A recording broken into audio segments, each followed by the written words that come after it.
Eliminated na ang Meralco Bulls sa semifinals at TNT Ginebra finals at dahil dito, lumakas na naman yung panawagan na magkaroon na ng revamp dito sa Meralco at mukhang mag-o-offer na raw sila ng trade dito sa Magnolia Hotshots.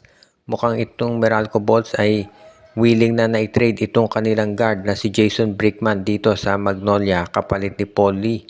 At ang Magnolia naman daw ay willing na tanggapin yung ganitong klaseng offer.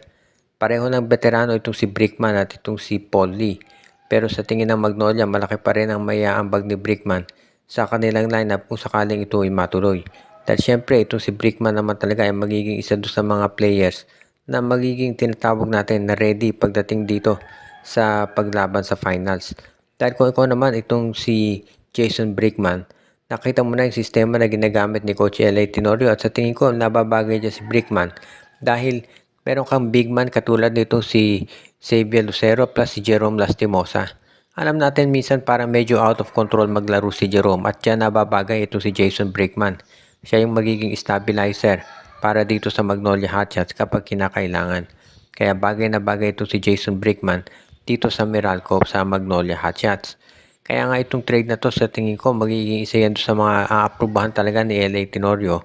At ito namang Meralco Bulls, alam nila na kinakailangan nila na gumawa ng major movement para naman ma-break na nila itong kanilang problema na yung pag-abot sa finals. Kung ang NLEX ay palaging quarterfinals lang, ito namang Meralco hanggang semis lang.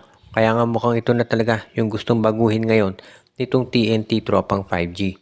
Kaya rather nitong Meralco Bulls. Kaya itong Magnolia naman dapat mag-take advantage sa oportunidad na makakuha sila ng isang high caliber point guard katulad nitong Jason Brickman mula dito sa Meralco Bulls na ngayon ay magre-revamp na sa wakas. Ang susunod naman nating balita ay ito raw Phoenix Fuel Masters at ang TNT tropang 5G ay nagdediskusyon tungkol do sa isang posibilidad na baka daw itong si Richie Rivero ay mapunta sa TNT kapalit ni RR Pugoy. Kung ito yung mangyayari malamang next conference pa dahil syempre hindi gagalawin ng TNT yung kanilang lineup lalo na nasa finals. Pero kinokonsidera kasi ngayon ng TNT yung magiging future ng kanilang team at matanda na rin si Pugoy. Kaya nga tinitignan nila kung ito si Richie Rivero ay posibleng makuha dito sa kanilang lineup para naman magkaroon sila ng additional na firepower. Si RR Pugoy ay veterano yan at makakatulong sa Phoenix samantala naman itong si Richie Rivero nakita naman natin kung paano yan maglaro kaya nasisiguro natin na isa yan doon sa makakatulong talaga dito naman sa koponan ni Coach Chot Reyes. Si Rivero ay pwedeng maging 3-point shooter, pwede rin yan ang maging point guard kung kinakailangan. Kaya marami siyang pwedeng paggamitan dito sa dribble drive offense ni Coach Chot Reyes. Kaya nga hindi siya nakapagtataka na gustong makuha nitong tropang 5G. Ang isa pa natin nakikita dito baka itong si Richie Rivero. Baka gawing small forward yan ni Coach Chot Reyes in case gusto niya na mag-iba ng approach doon sa game niya.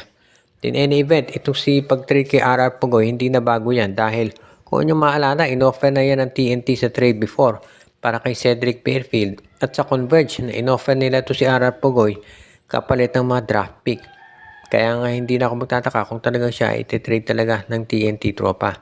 At syempre, kinakailangan ng TNT na magkaroon ng mga bagong players at yung pagkuha nga nila dito sa katulad ni Richie Rivero ay malaki maitulong dito sa franchise nila na gusto na magkaroon syempre ng Grand Slam na alam naman natin yan talagang pinapangarap ngayon ditong TNT tropa para dito sa lineup nila.